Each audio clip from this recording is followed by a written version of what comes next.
for joining us. Good morning. Good morning, sir. Good morning, sir. Yeah. Good morning. Yeah, good morning. Yes. How are you? We're good. We're good. Thank you for joining us. Well, quickly, you are a senior advocate of Nigeria. Yeah. Is disobedience to a constituted authority a crime under Nigerian laws? And is there a crime called insubordination under Nigerian laws? I know you've issued a statement to say what happened yesterday in Kano, namely the removal from the throne of Sanusi II is illegal and unconstitutional. But please educate us. Is insubordination a felony? Well, as far as the law is concerned, the Emir of Kano, former Emir of Kano, Sanusi Lamido Sanusi, is not a member of the armed forces where insubordination is regarded as a crime. As a traditional ruler, a first-class traditional ruler, if he had committed any offense known to law, it would have been brought to his attention, and then he would have been expected to defend himself. What happened yesterday was a charade, a situation whereby within a space, I think about 5 minutes, the governor presided over a meeting where he accused the emir of insubordination and disrespect to constituted authority, that is himself, the governor. So the governor became the accuser, the prosecutor, the witness, and the judge at the same time. And without pretending to give the emir a right of fair hearing, he announced his removal. That is totally alien to our law, our jurisprudence, our constitution. And it's very specific. It's specifically clear, made clear in the constitution, that nobody shall be punished for an offense that is not defined by law. So the Kano state government has not pointed to any section of the law that the emir, Sanusi, was alleged to have committed, violated. Again, as I said, even if he had breached the law, even if he had committed an offense, the law will require that he be given the opportunity to react. And that is what the provision of the Constitution, Section 36, fair hearing is all about. This raises a number of issues in the 4th chapter of the Constitution. The former Emir's fundamental human rights have been breached by the Ganduje administration, and we have a governor who swore an oath to uphold the Constitution. What remedies are available now, and what kind of sanctions should be imposed on the governor? Well, we're operating in an atmosphere of official impunity, and as far as the law is concerned, the governor has been removed without due process. As if that was not sufficient, his right to liberty, his right to locomotion, freedom of movement, have been violated. He's now been banished, and contrary to his own wishes, he's been restricted to local in Nasarawa State. And again, our law is very clear on this point. As far back as during the colonial regime, when Eshugbayi Eleko was deposed and banished by the colonial regime, the case was fought up to the Privy Council, and I remember that Lord Atkins made the point that even under a colonial regime, a subject had his human rights, should have his human rights respected. And on that ground, a writ of habeas corpus was allowed. Of course, the colonial secretary, Cameron, had to ensure that the Oba of Lagos was restored to his throne. That was under the colonial regime. The recent case of the Emir of Gwandu, Alaji Jokolo, in fact, incidentally, was also restricted. After he had been deposed, his movement was restricted to Nasarawa State. But the Court of Appeal made the point abundantly clear that no governor has the power to violate the human rights of Nigerians except in accordance with the Constitution. Again, this is what is going on. One would have expected the Attorney General of Kano State, who was likely to have attended that meeting, to draw the attention of the governor and members of the executive to this development under our law. Thank you, sir.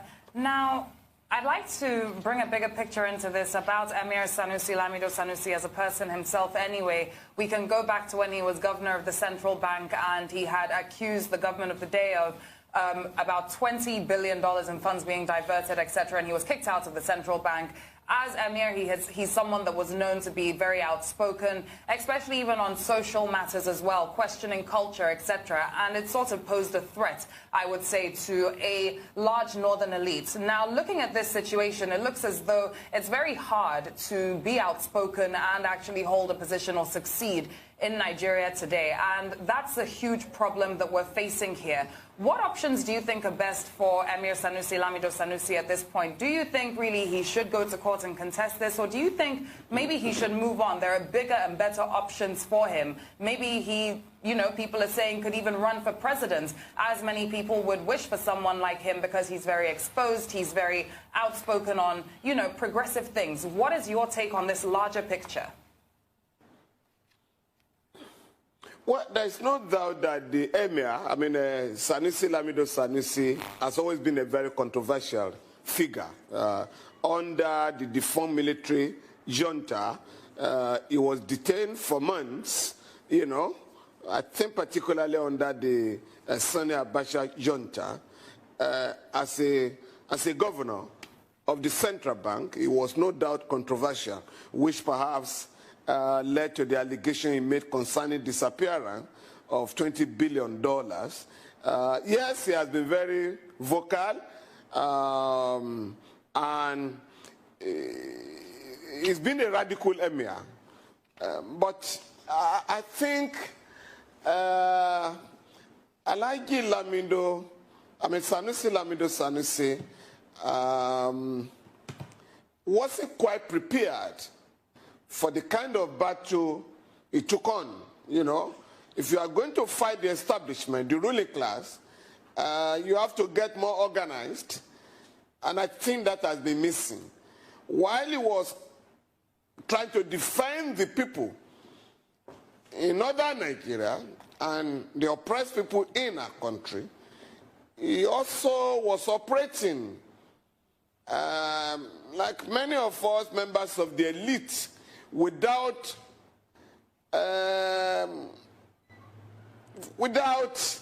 forging an organic alliance with the people they oppressed. And so, for that reason, he clearly ran into problems. And some of the campaign he waged, he ran into contradictions. For instance, Sanusi has been totally opposed to people having children that they cannot take care of. But unfortunately, he clearly isn't the best person to wage that campaign, because as a young man, he already has 4 wives and many children. And so for the ordinary people, when you ask them to have a few, have some children that you can take care of themselves, which is like saying, okay, what of you? Too brute, So he ran to such contradictions, and of course, while he was opposed to the living standards of the rich, he was also riding a Rolls Royce on the ill-maintained roads in Kano, Emirates, and so there was such problem. But clearly, we have to separate the message from the messenger. No doubt he was out to, he was trying to embark on fundamental reforms, campaigning for education for all and sundry. He wanted the children of the poor to have basic education. He wanted the tradition to be modernized, but clearly it ran to contradictions. Well, Mr. Falana, I mean, I would like you to tell us a little more about what you have against the idea of 4 wives to start with. But beyond that, are you saying invariably No, that, the idea of what? Of 4 wives, because you made a comment about having 4 wives.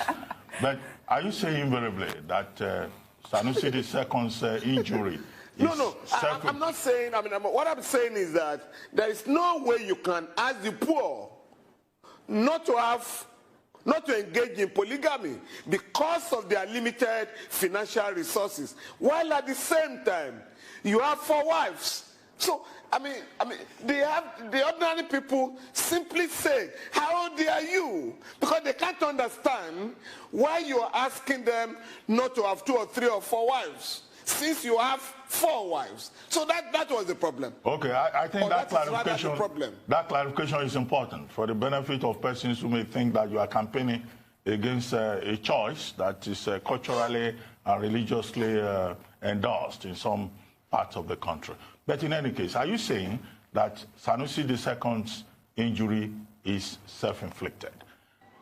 If so, what kind of role do you think traditional rulers should play? What's your idea of the role that can be played by traditional rulers in Nigeria, given the contradictions? Once upon a time, they were supposed to be representatives of God on earth, but that changed a long time ago. What kind of model will you represent? The Jolofin traditional ruler or the kind of forthright model that Sanusi II represented? You see, for me, I think under the current neo-colonial arrangement that we have in the country, clearly, you still have some roles for traditional rulers. I'm doing some studies now, and I've gone to the extent of comparing our traditional rulers with our courts. And I have discovered to my utter, amazement that some of our traditional rulers handle more cases than our courts. You cannot believe it. And the cases decided by them, particularly those who are respected by the people. There are no appeals with respect to cases decided by them. Land matters,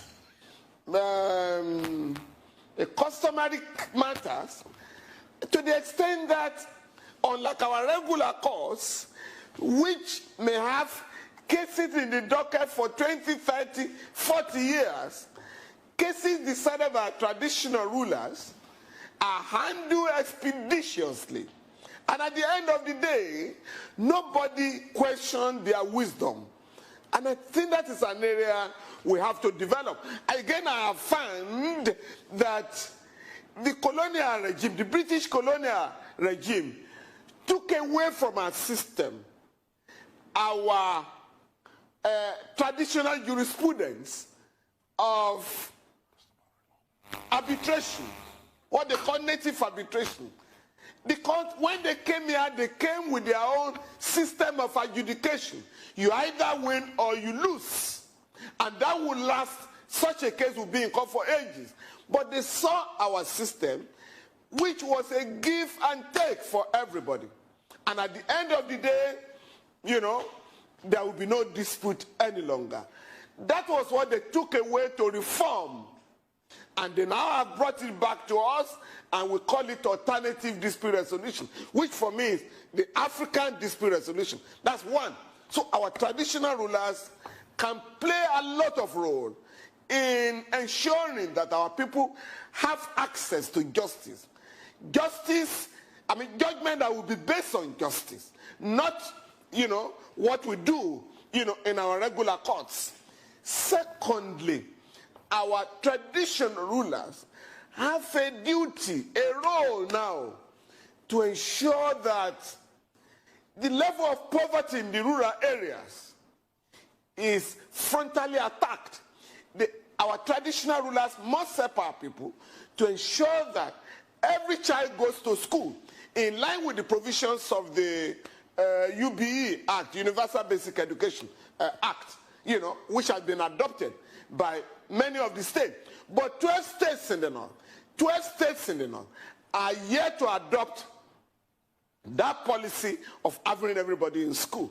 So first-class traditional rulers who have gone to school, who are educated, must ensure that the governments, our government, are challenged to attack poverty, rural poverty, to put every child in school and ensure that you have opportunities, you know, where our people can access basic credit facilities as a way of attacking poverty. Indeed, thank you, sir. So that's about the relationship between traditional rulers and their subjects or citizens. What about the relationship between traditional rulers and politicians, which is a lot more complicated? What about the way that some traditional rulers it's emerge? Not complicated. The way they emerge. It's not complicated. Sir, and this is not the first time traditional rulers may I finish, sir? Have been vocal. I mean, take the case of the Awujale of Ijebu land. I mean, Ijebu. I mean, he had problems with the governor of the Second Republic of Ogun State, the late Governor Bisi Onabanjo. He was even deposed. But the court ordered his, reinstatement based on the fact that the Awujale has always been a very popular traditional ruler. And even under the military, he also stood his ground. And so, you can't just toss him around, you know. And I thought the Emir of Kano will have learned a lesson from traditional rulers who have been vocal, but yet who have an organic link with their people, so that no governor or government will mess them up. What I was trying to say, sir... But once there's alienation between the people and the palace, it is easy for a governor just to, send you packing. In the Second Republic in Kano, Alhaji Abubakar Rimi attempted to depose the late Ado Bayero, but it was difficult. Yeah. It was impossible. What I was trying to say, sir, comes even before that, when the emergence of certain traditional rulers is linked to the government of the day can then justifiably remove such a traditional ruler. This is the issue. Traditional rulers should be distinct from the government, should they not? The government should not, or the governor, or whoever the powers that be, or the president, as we've seen in Nigeria in the past, should not impose their candidates over the next in line according to the ruling houses or the kingmakers. Well, those are matters for the court. I can tell you there is no way what happened in Kano yesterday can stand, if it's challenged in court. That's apart from the way and manner the Emir was removed. Here was a man who was not accused by the state government. The House of Assembly opened investigations last week into alleged corrupt practices. The Kano State Anti-Graft Agency had found him liable, and he had gone to court, and the court has said he was not given fair hearing. Fresh investigation had begun. The House had not concluded its investigation. The state government did not even issue a query this time around. And for those reasons, there is no way the position can stand. And I can guess that is one of the reasons why he's been banished, so that he will not challenge what the government has done. Thank you, sir. And to speak about as well, kind of still on this topic, the fraud charges that he was facing from the Central Bank of Nigeria before he did rise to become the Emir of Kano. Now that he has been dethroned, can those charges be thrown back at him? Well, I guess the future is ahead of him. He's a young guy. He will soon be released from detention. I'm very confident about that. The law is on his side. So he will have to reorganize himself. If he can't go back to the throne, there are other opportunities for him. I had thought our country will have assembled the likes of Sanusi, Lamido Sanusi, now that we are facing very serious economic crisis. Yesterday, the price of fuel fell to $31, whereas our budget is anchored on about $57. So that's going to force the government to go back, to go to the drawing table. You will have expected the government to assemble seasoned economists like Sanusi, Lamido Sanusi, to make suggestions to the government. Or now we can confront what is likely to lead to another economic recession.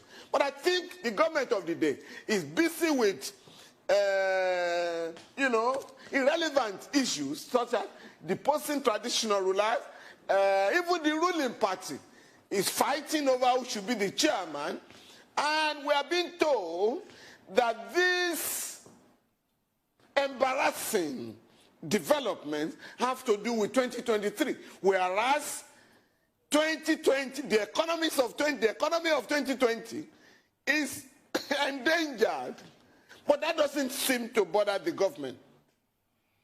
Well, Mr. Falana, earlier on, Leila asked you a question. I think Tunu also did, asking you what remedies may possibly be available and what options, if we were to be a counsel to Sanusi II, what options are available to him. But the media is now reporting that he has made a statement on his dethronement, and he seems to have accepted his fate. I'm trying to read from what is being reported. He says, and I quote him, "With almost 6 years on this throne and in charge of our heritage, today the Almighty Allah, who gave me the leadership, as destined to take it back."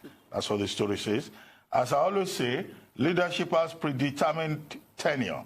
The days Allah destined are numbered. When the days come to an end, one must leave. We have accepted whatever Allah decides. We have agreed. We appreciate. We are happy, and we know it is what is best for us.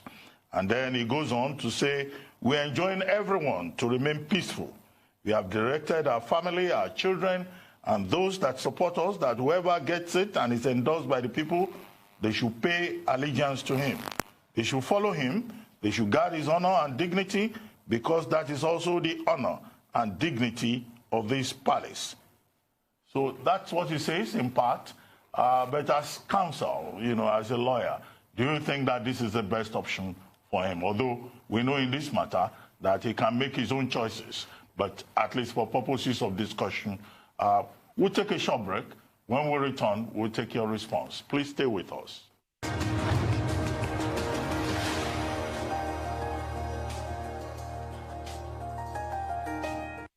Welcome back to the Morning Show here on Arise News Channel. Still with us is Femi Falana, Senior Advocate of Nigeria and renowned human rights activist.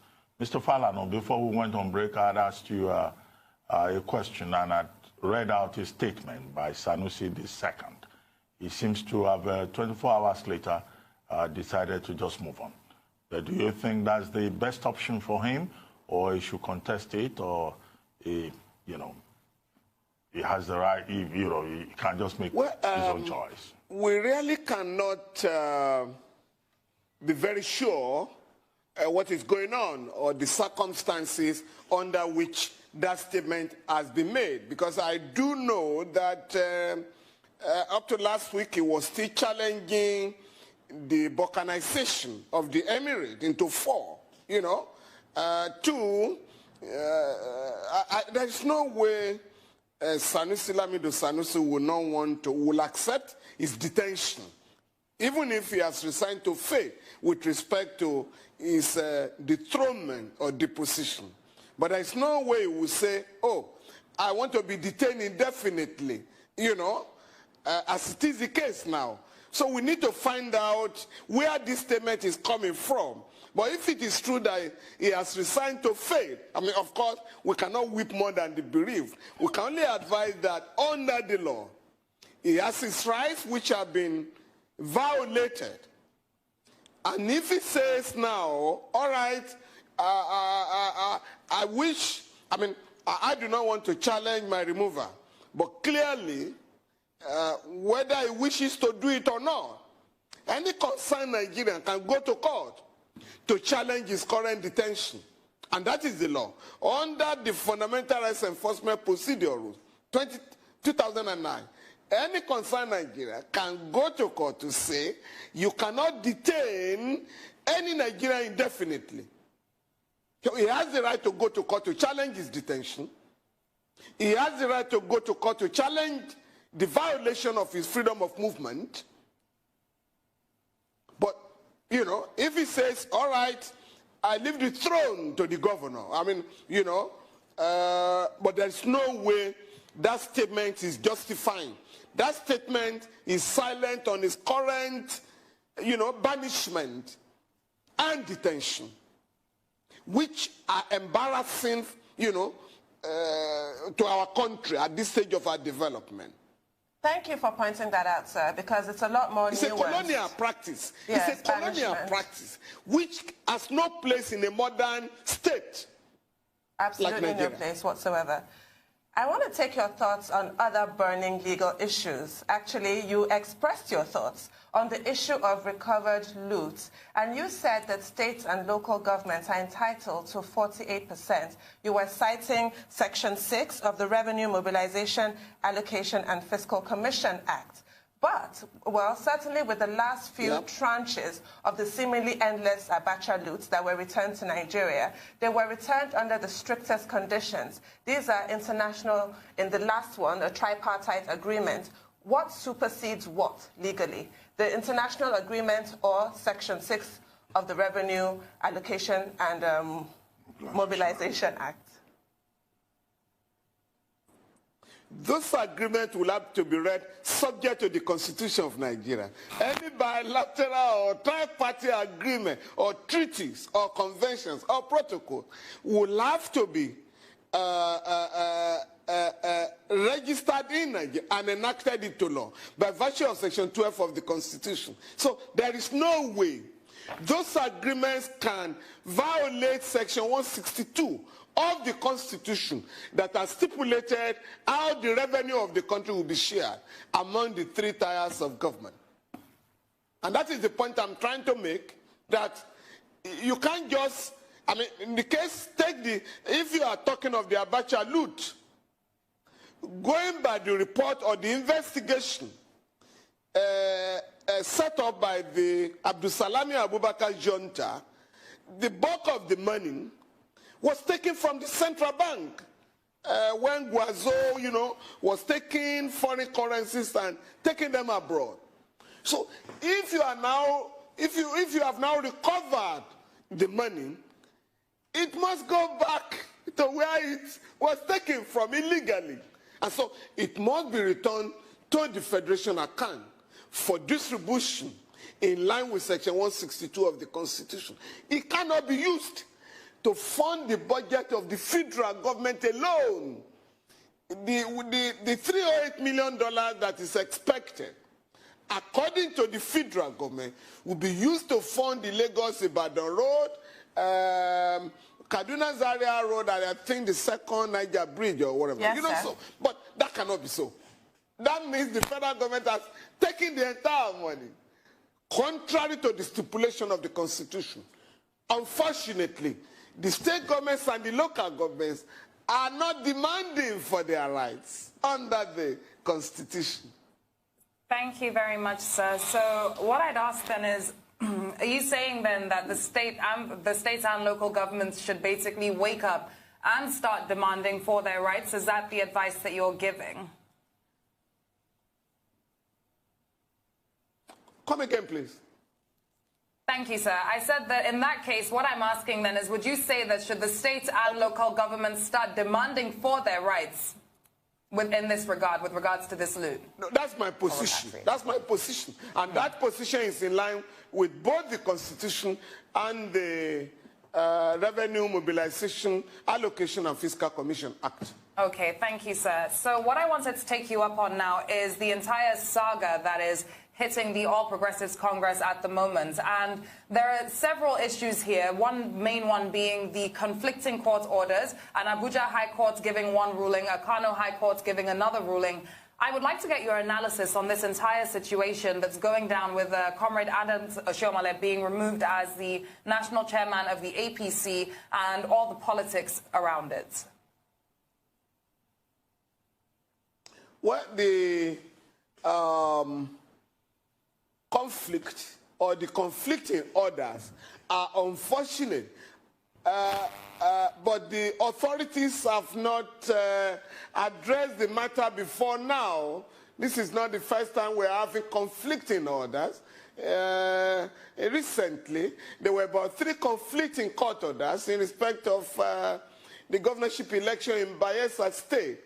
You also recall in 2015 that we had about 2 court orders oozing out of the Federal High Court and the Ondo State High Court with respect to the governorship primary of the PDP. So it's a regular phenomenon, you know, and it all confirms the level of indiscipline of the ruling class, or rather the political class. And if I can be honest with you on this matter, as far as the law is concerned, the bone of contention, the issue involved has to do with the purported or the alleged suspension of the chairman of the APC, Comrade Adams Oshiomhole, as a member of the APC by the ESACO, local government of the party. As far as the law is concerned, neither the FCT High Court nor the Federal High Court at Kano can really be said to have jurisdiction.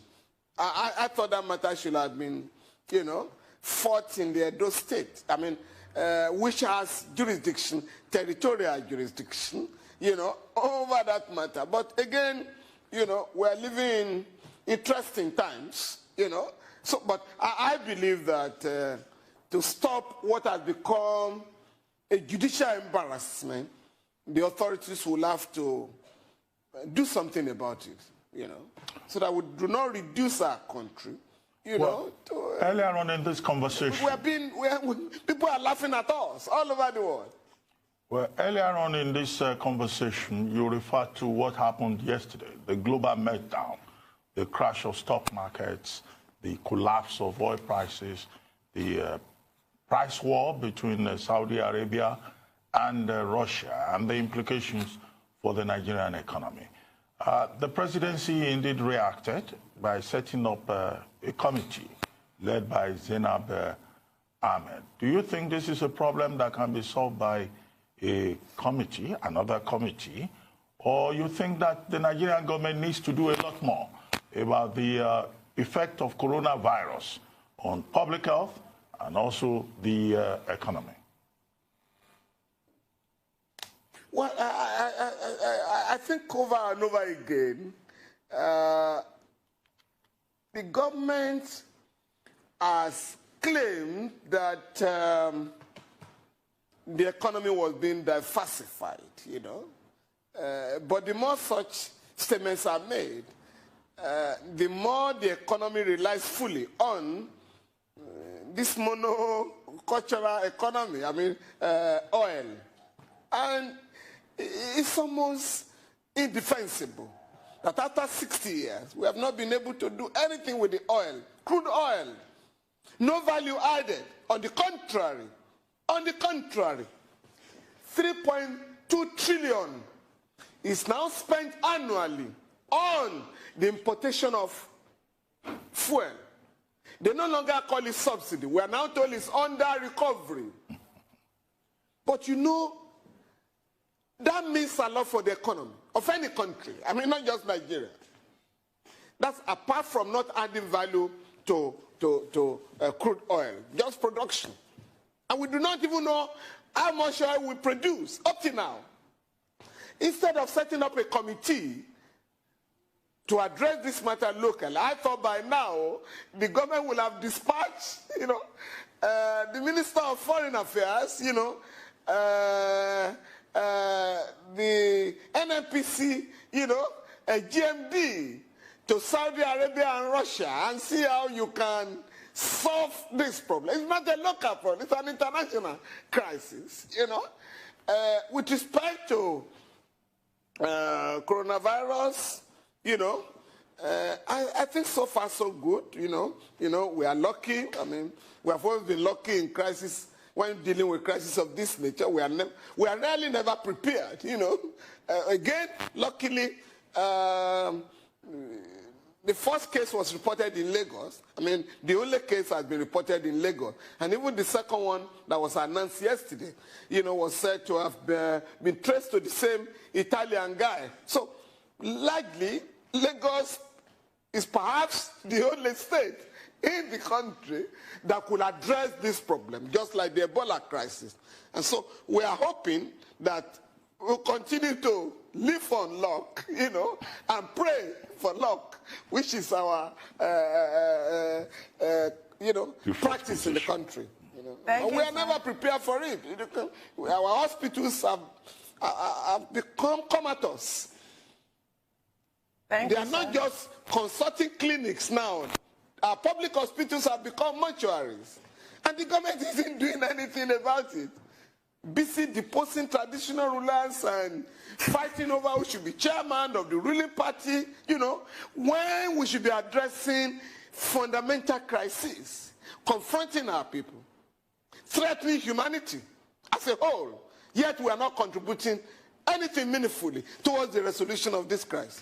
Thank you, sir. The government is also busy setting up committees, which lends credence to your argument that the Presidential Economic Advisory Council should just be scrapped.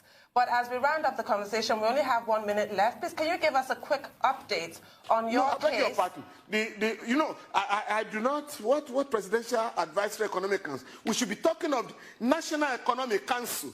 That is the only one recognized by the Constitution. Yes, made indeed. up of the 36 state governors, the governor of the central bank, and the vice president. Indeed. The Presidential Advisory Council is unknown to the Constitution. Well, in any So case, they cannot usurp the functions of the NEC.